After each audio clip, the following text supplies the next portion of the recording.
Hello everybody and welcome to beautiful South Florida and our tiki hut. Today I'm going to be going over my weekly normally, but because I was gone last week, my 2-week update on my Hungry Strike for America. Thank you for joining the Honor and Knowledge channel. Today is Thursday, May 28th, and yep, I was finally successful. What did I do last week? We went to Yellowstone. Wanted to stay in the United States of America this year. No foreign travel. So we got a few trips planned, all in the United States. We went to Yellowstone. Never been there before. Beautiful. And it helped me lose 2 pounds. Yep, here is the official Hungry Strike for America sign.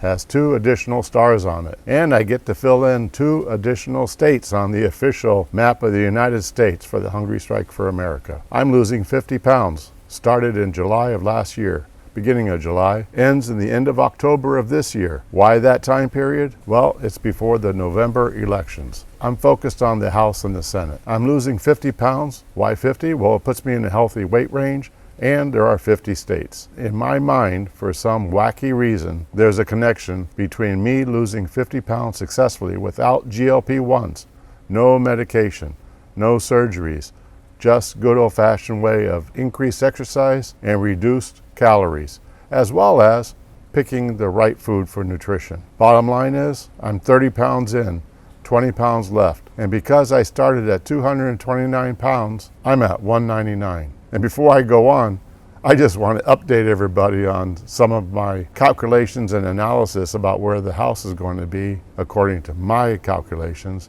after the 2026 elections. And 199 is an important number. Why? Well, right now we have 220 seats for the Republicans and 215 for the Democrats. I've analyzed the redistricting. It's pretty simple to do. And I think that about, so let's just call it 12 seats. 12 seats are going to be switching over to the Republicans in the House because of the redistricting efforts, including as a result of the Supreme Court finally getting rid of racial gerrymandering. Not totally undone, because it doesn't look like South Carolina is going to be getting rid of their racially gerrymandered seat, but I don't understand how they can go forward legally with an unconstitutional racially gerrymandered House district in their state. So 12 seats moving over to the Republicans due to redistricting. That gives 12 more to the 220. That would be 232. Simple math. And I've also been talking about in previous videos how I did analysis on the House seats for certain states that weren't redistricting, but some seats were going to be naturally at risk for the Republicans to switch over to the Democrats, and some naturally at risk to switch from the Democrats over to the Republicans. My belief was 7 switching from the Democrats to the Republicans and 3 switching from the Republicans to the Democrats. So a net gain by the Republicans, in this case, of 4. So that was 232 before. That's 236 House Republican seats. How many Democrat seats are there going to be? That's 199, because there's a total of 435. So 199 seats for the Democrats in the House. I'm at 199 pounds. Even though I'm not a big believer in numerology, I am a little bit superstitious, so numbers do mean something for me. I have lucky numbers. Having said that, 199 seats for the House, and I'm at 199 pounds. So let's talk about how I did it. Yep, went to Yellowstone, doing self-analysis about why I lost weight after going away for a week. There were 3 things that occurred on this vacation. First of all, snacking. Not a lot of snacking going on. Yep, we took some snacks, but you know what? Didn't really have them available all the time. For example, when you're driving in Yellowstone, the road is so curvy, and you gotta look out for beautiful things to see if you got a moment to do that while you're driving. And the other thing is animals. Yep, animals coming across the road or coming near the road, and you have to slow down. So you gotta pay attention. And oh, by the way, other cars are also sometimes stopping right in front of you. So you can't really distract yourself from driving. So the snacking while you're driving, which is probably something that some of us would do, including me, really was off the table, no pun intended. Another thing off the table about snacking was we had no refrigerator or pantry in the room. You know, that was a big deal. And then the thing that I think that was most important was a lot of walking, including a lot of stairs and steps. Why stairs and steps? Well, in Yellowstone, you have to go up and down when you're walking on these boardwalks and other places and trails. You know, it's safe to walk, but for somebody like me with a bum knee and bum back, difficult. And I've always been worried in the past about hurting myself more when I walked. So yeah, I could walk, I can get around and that kind of stuff, but every time I've tried to do extensive walking in the past, I weighed more. That was probably why it hurt.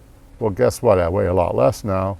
I can move around a lot better than the walking, which was something I had to do in order to go see the sights. Remember, one of my deals with my own Hungry Strike for America without GLP-1s is don't negatively impact friends and family. And if I'm with my wife to see Yellowstone, for example, I'm not going to use my lack of mobility because I'm overweight or whatever to keep my wife from seeing stuff, so I gutted it through. Yep, we didn't walk as fast as she would sometimes, but I gained strength. And I also gained an understanding that, yes, I can walk a lot more. So last 2 days, I've done some significant walking in the late afternoon. You know, when I weighed myself Wednesday morning and had 199 pounds, I thought, oh, it could be a fluke. But I weighed myself again this morning, Thursday morning, and I was still at 199 pounds. So quite honestly, I am elated with my Hungry Strike for America weight loss journey. And by the way, I need to thank you guys because me making these videos has a lot to do with me losing weight. So let's talk about the 29th state. Remember, I get to color in states on the official map of the United States? Well, I got to color in two.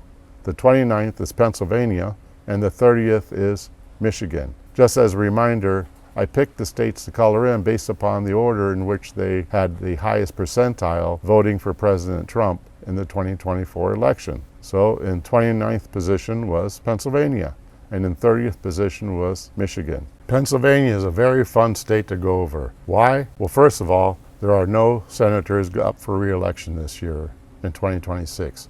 And yet there are two pretty good senators from there, one Democrat and one Republican. Sure enough, Senator Fetterman, the Democrat, the lone, consistently common sense senator on the Democratic side. And the wonderful senator that's from the Republican Party in Pennsylvania is Senator McCormick, West Point grad, pretty good guy. So those two senators, in spite of one of them being Democratic, are good for our country. So let's talk about the House.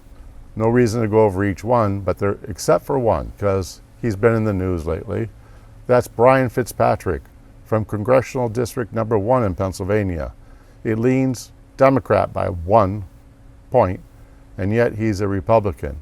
He is also the Republican that happens to have the highest bipartisan score in the House. And there's some other things that are interesting about him.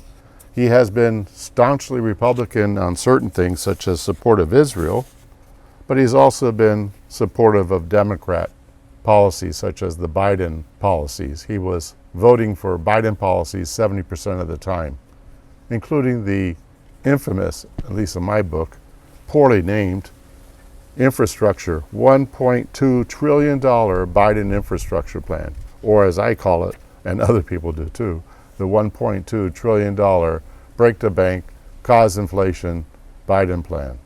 And by the way, I don't think it actually did anything for our infrastructure. Well, anyway, he voted against defunding public broadcasting system. So he wanted to keep that.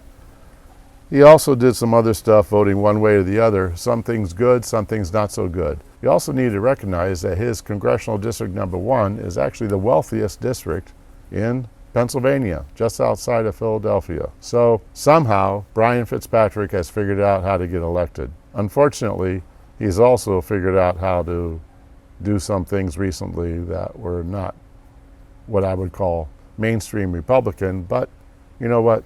We have some characters in the Republican Party. I just wanted to point out this one House member from the state of, actually I guess it's the Commonwealth of Pennsylvania, this one House member from the Commonwealth of Pennsylvania that's been in the public eye recently more than just their local area.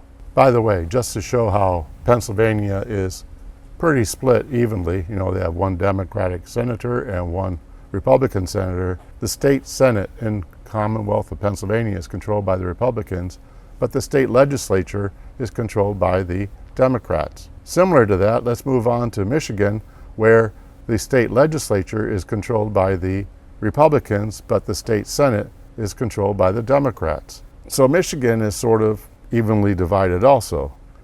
Which leads us to the Senate race. Gary Peters, the Democratic senator up for re-election, has retired or is retiring. And the last time there was a Senate election in Michigan, 2 years ago, it was pretty telling. The difference in vote was very small. In 2024, Elissa Slotkin, who ended up winning, got 48.67% of the vote, and Mike Rogers, her competitor from the Republican side, got 48.29% of the vote. The difference was 21,725 votes. Not very many when you think about the fact that there was over 5.5 million votes overall in Michigan. He is also running again in 2026. He's pretty good. He's a former FBI member, special agent. And oh, by the way, that Brian Fitzpatrick guy I talked about in Pennsylvania, he worked for the FBI also. In fact, went over to different parts of Iraq and that kind of stuff. And he's had a pretty good FBI career. So they were both FBI people. Anyway, back to Michigan.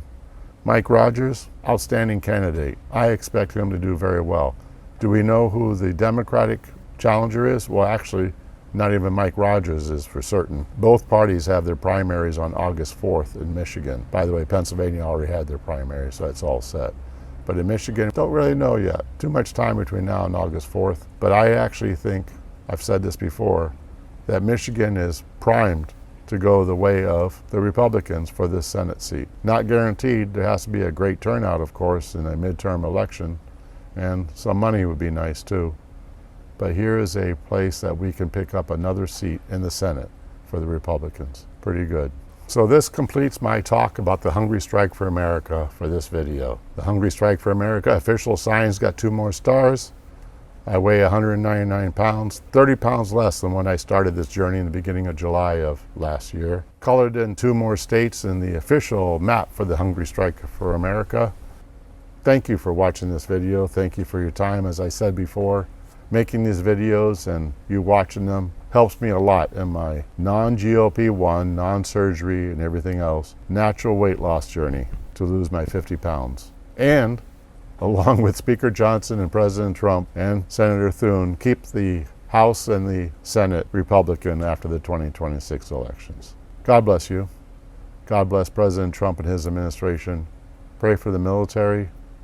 God bless these beautiful United States of America. Thank you very much for watching the Honor and Knowledge channel. And before I leave, waterfalls and geysers in Yellowstone.